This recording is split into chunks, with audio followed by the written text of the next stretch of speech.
Hey guys, welcome back to Cajun Horror Talk. I'm Jake. And Ross. Today we're talking about 1997's Scream 2. So grab a cup of coffee, grab a beer, let's talk horror.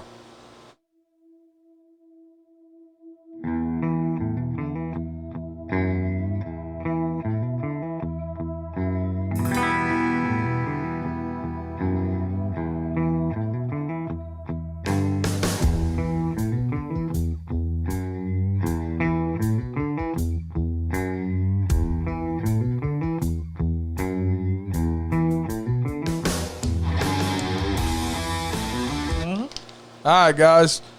Scream 2. Welcome back to Franchise Fridays. Yay! Yay! This is our second injuncture into Franchise Friday. Yes. Yeah, we'll say it's that. Yeah. So, like I said, Scream 2, we're looking at a runtime of 2 hours. Made on a budget of $24 million. Nice. Made $172 million worldwide. Yeah, I think we'll call that a success. Yeah, I'd say so. Rotten Tomatoes scores this at an 82%. Which is amazing. The audience score, however, is a 57. Which it completely baffles me. I don't understand that. Oh, you know, I have a theory about that. You know that. Because Randy dies in this one. Well, yeah, I get that, but... That pissed a lot of people off, bro. I get it. I was pissed off. I love this character. As before, written by Kevin Williamson. Yeah. Directed by Wes Craven. Rest in peace. Rest in peace, Wes. Brings us Nev Campbell as Sidney Prescott, Courtney Cox as Gil Weathers, David Arquette as Dewey Riley, Jamie Kennedy as Randy. Rest in peace, Randy. Yeah. Jerry O'Connell as Derek, Sarah Michelle Gellar as Cece, Timothy Oliphant as Mickey, Laurie Metcalf as Debbie Salt or Debbie Loomis, Yeah. Omar Epps as Phil Stevens, and Jada Pinkett Smith as Maureen. Yeah. And this one actually began principal photography 6 months after the original Scream and was released when less than a year of the original Scream. Yeah. It was released. Yeah, well, they knew it was going to be a hit. Absolutely. Yeah, a new Wes Craven film coming out, man. It was going to be a hit. I believe that's why Sarah Michelle Gellar didn't even read the script. She's just like, she's like, I'm in. Wes Craven? Yeah. Fuck it. Plot-wise, is a continuation of the second one. Sydney has moved off to college. And actually, this is one of the very few times I've ever seen this where the time between the movies is less time than the time in the movie. Because the movie's supposed to be set, 2 years after the original? I don't remember. I want to say there's a 2 year difference from the original Scream to Scream 2, but it was less than a year after the original fucking movie. That's kind of cool. Yeah. Takes place while she's in college, obviously, and what they think is going to be copycats. Yes. So, the usual crap, guys. She's real big into theater now, and of course she is. Yeah, and naturally because it's Scream, you got to have Jamie Kennedy's character Randy. And yes, You continue to call this man Jamie. I do. I love Jamie Kennedy. I like his movies. I'm sorry. Randy is in film school, so of course you get all the meta-ness of which Randy I class. Completely fucking see that was just his character, complete from Scream 1 when he was going with all the crap. It fit his character so very well. Kill count wise, guys. Oh, I'll tell you what. No, let's go down before we go to kill count. Let's go to the sequel rules as brought to us by Randy. Oh yeah, of course, because all of them have rules. Yep. Randy's rules for a sequel are, number 1, you can have a bigger body count. Number 2, more elaborate kills. And number 3, never ever, under any circumstances, assume the killer is dead. The rule 3, he never says the rule 3 in the movie. He gets cut off. It was in the trailer. He actually says rule 3. Yeah, because he was cut off in the movie when he actually said it. Yep. Speaking of which, I'm going to jump the gun a little bit ahead on this one, but they never believe that the killer's dead. Let's throw out a fucking shout out to Matthew motherfucking Lillard. Who made a surprise cameo. Y'all remember him from Stu in the first one. Yep. At the end of it, he was one of the killers. He actually was... Shaggy and Scooby. And Shaggy, of course. Yes. But he actually makes a cameo in Scream 2 at the frat party. Yep. He's someone who's walking around in the background. Now, I didn't even catch that. He had showed up to visit people on the set because they had all become friends in the original movie. Well, yeah. And while he was there, they just had him jump in the background, just kind of like which is an amazing callback. That is fucking great. And like I said, I didn't even catch it. I wound up was reading into it, researching for this podcast, and someone said something about Matthew Lillard. I'm like, no, y'all thinking about Scream. Like, we're Scream 2. Nope, I was wrong. He's definitely in the background. Nice. Kill count. Because, as Randy said, it's got to be a bigger kill count. Got to be a bigger kill count. So, it's time. It's a kill count! And the kill count for Scream 2 is 10. A whole 2 more. A whole 10. Than the original. Hey, it's bigger. It's bigger. I'm just saying. Yeah, I call bullshit. It's a bigger kill count. I mean, they could have got it more elaborate with them. That too. I know you hate on the fucking slash, but it's stab. It's a fucking knife. It's a guy with a knife. He's gonna stab people. You're emulating. Here's the thing. You got Wes Craven, known for Nightmare on Elm Street. Yes, they had some of the most gruesome, but awesomest kills. They were also a fantasy. Yeah, thing. He would play on the fantasy element. You can't really do that in a Scream movie. Yeah, I call bullshit. What are you gonna do? I know, but like I said, I love these movies so much more. I know it's gross, guys, but I like the fucked up kills. Yeah, the fucked up kills, man. Yeah. That's the funnest parts. If you're gonna sit here and watch these movies while you're drinking a beer and eating popcorn, that's the fun part. Is seeing the cool kills.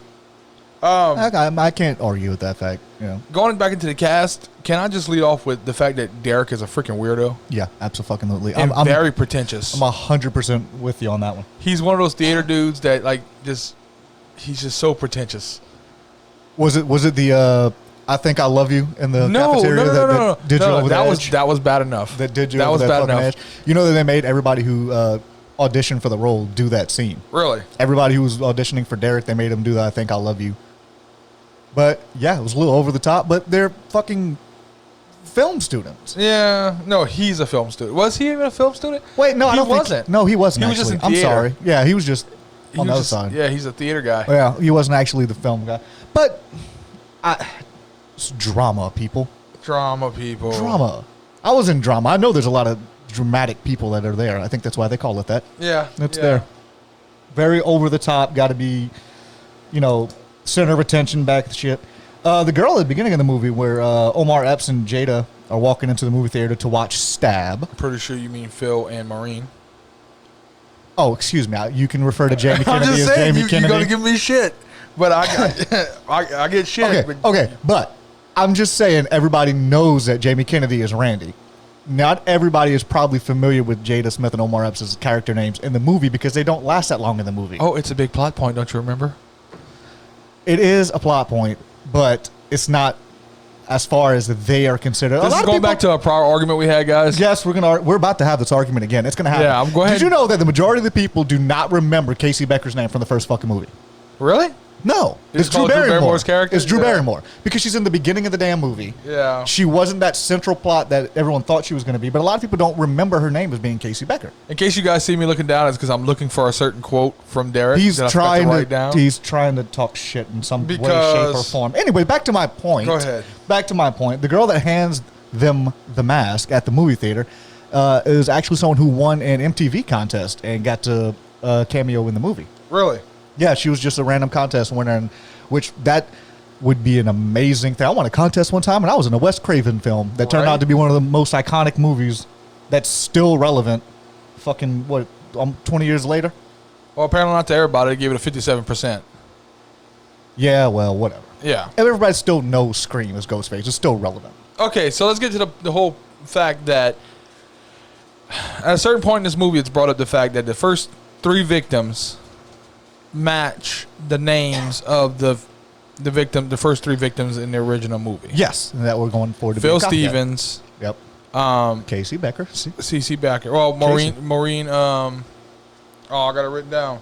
Oh, the girl from son of a bitch, Jada Pinkett Smith's character. Yeah. You don't remember her name? I know it's Maureen. Wow. Asshole. Wow. So amazing. Maureen, Steven, and Casey. Yeah. And they make this big old deal about it where she goes on the blackboard and she underlines the names because these are the people who were killed in the first one. And nothing comes of it. I disagree. Nothing comes of it. At the very, very end, there was a callback with Loomis, Debbie Loomis. That was the Loomis character. She was the killer from the original one. Was the last name of the same killer as the second one. Okay, so 4 of 8. That's half. I mean... That's pretty good. It's literally It's pretty good. Freddy died by fire, Jason died by water. How can we use this fucking franchise? You're so reading so much into that. That's what this is. I have a feeling that was supposed to be a much bigger plot point. And they just said, fuck it. And they said, fuck it, and went off on a different way and forgot to take that out. It's dumb. I don't think it's dumb. I enjoy that. Look, if they'd have kept going with it, it'd have been awesome. I thought it was good. If they'd have kept going with it, it'd have been awesome. I think they fucked up and it was like, oh shit, where do we go from here? Like, we can't do this. Yeah. We can't do this.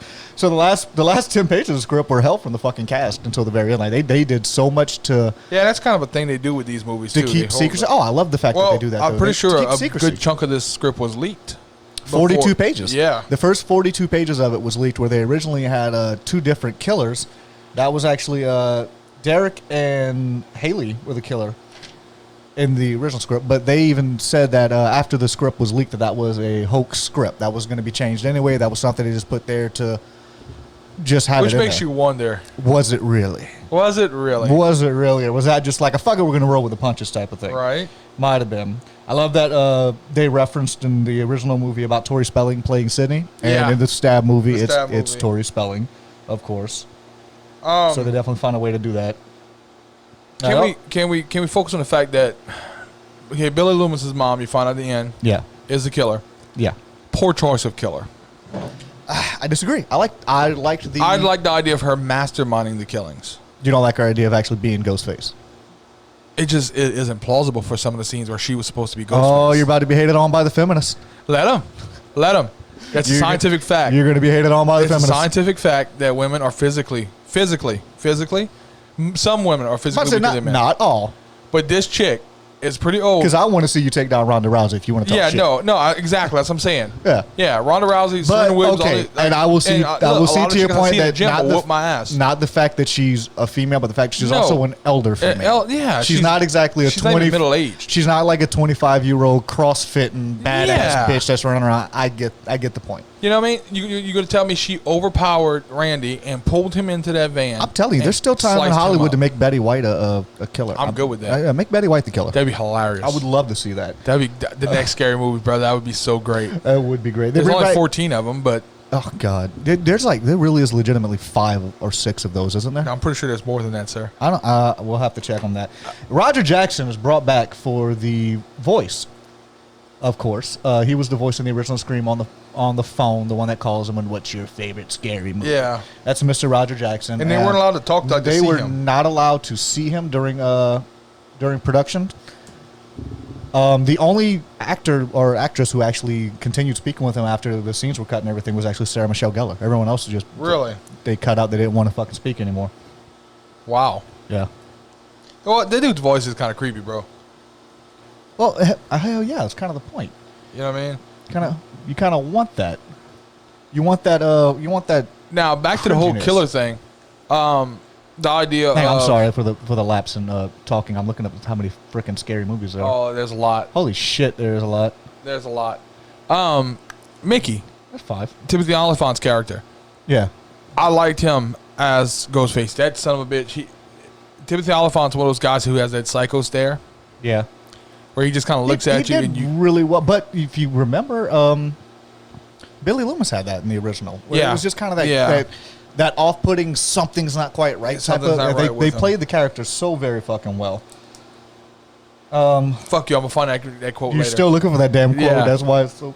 Oh, it's pissing me off. All right, so Randy, in the classroom, great, and this is one of the reasons why I like Jamie Kennedy, but the ad-lib and how easy it was for him to continue the flow, because the actor that he was speaking with when they were talking about the line, get away from her, you bitch, and he corrects him, he's like, I believe the line, stay away from her, you bitch. Yeah.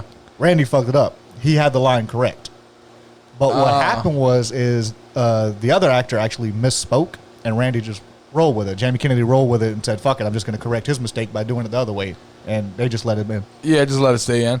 Yeah. Just one of those little tidbits where you're like, okay, they're just like, fuck it, we're going to make this work. Yeah, I get that. No, Randy dying kind of almost ruins this movie for a lot of people. And then they had the cliche... guys are listening to music, and that's why they didn't. But nobody noticed him being murdered in a van. Nobody noticed campus. Nobody noticed the abduction in broad daylight and the cracked fucking van. When he throws them up against the glass of the window and it shatters. Nobody noticed. Or they'll rock if this van's rocking. Don't come and knocking. Like they're just like, there's a frat boy in there. Fucking, we're gonna leave him alone. Yeah. Of course, that's when he's being stabbed to death. Like the most violent kill in the movie And that's supposed to be her. Yeah. She commented on that in the middle because he was talking shit about Billy Loomis. Yeah. So she said she got a little knife happy because he was talking shit about her son. Dude, they were wrestling in the back of that van for a while before she stabbed him. Yeah. You think that Jamie Kennedy should have got away? You think that Randy should have been able to get out of that situation? I can't disagree with that because I get where you're coming from, and it's not, dear God, the feminists are gonna fucking look, it's not serious. Because she's a female. Yeah, it's not. It's improbable. It really is. It's improbable. Yeah. That this older lady is gonna overpower this freshman high school aged guy. Yeah, once you reach that age, you got to do like some shady shit, like Hillary Clinton or something. Yeah, exactly. And now we're canceled. Or Bill Cosby. Oh wow. Yeah. See, Bill Cosby couldn't do it. Yeah. Because Bill Cosby would be fought off by a 25-year-old female. That's it. Because he's an old ass man. Yeah, that's why you roofie them. Yeah. What was a roofling? How do you get fired from YouTube in 3 weeks? But the biggest thing about Randy dying is it kind of you miss him in the later movies. Yeah, because you brought him back as the video, the callback with the video, 3, which I didn't particularly care for. But in 4, you really miss him. Yeah, you do. He's a fan favorite. You know what I mean? He's us in the movie. And again, somebody had to die. Somebody had to die from the original cast because you can't just keep bringing in random ass people, killing them off because everybody knows who the kills are going to be. Well, I saw Sarah Michelle Gellar. I'm like, yeah, she's going to die. Yeah. I mean, she's dying. Yeah, that's kind of a given. Yeah. Well, I'm saying they had to have somebody from the original cast. By the way, I'm pretty sure Buffy would have beat Ghostface's ass. Buffy would have beat the shit out of Ghostface. Yeah. Especially if it was fucking Loomis. Yeah. Well, going back, I know I'm kind of jumping around here, but going back to the script thing. Yeah. They actually printed the scripts on gray paper. I'd read that. So that they couldn't copy it. Stop copying. Yeah. Stop them from copying cool. it. Also, the original script, the original ending was supposed to have a third Ghostface up in the bell tower. Yeah, well, that kind of goes back to my... And then here's your conspiracy theory. Jay's, I'm telling you, you're wearing a fucking tinfoil hat for this video. Guys, we're doing a ranking video at the end of all the Franchise Fridays. And Jay will be in a tinfoil hat that I'm going to construct. And I believe that there was an overarching mastermind behind all of these killings. That's my firm belief. He's reaching Saw territory. No, you don't understand. I have good evidence. Okay, sure you do. That this dude's a killer. Okay. Maybe not in everyone. But you believe he was pulling strings? Oh, yeah. Hardcore pulling strings. Okay, if you have decent evidence and it's not just some circumstantial bullshit, then we'll roll with it and we'll see. By that time, we won't have any females watching our podcast anymore. Cotton Weary. Fucking Cotton. Yeah. Cotton was very... strange. Yeah. But... the scene in the library was over the top. I get it, but... how the hell do those two guys that are guarding Sydney not notice that Cotton Weary just pulled into the fucking hallway and was having a conversation with? That went on for way too long. Before somebody stepped in. Yeah. Yeah. Here's my thing, though.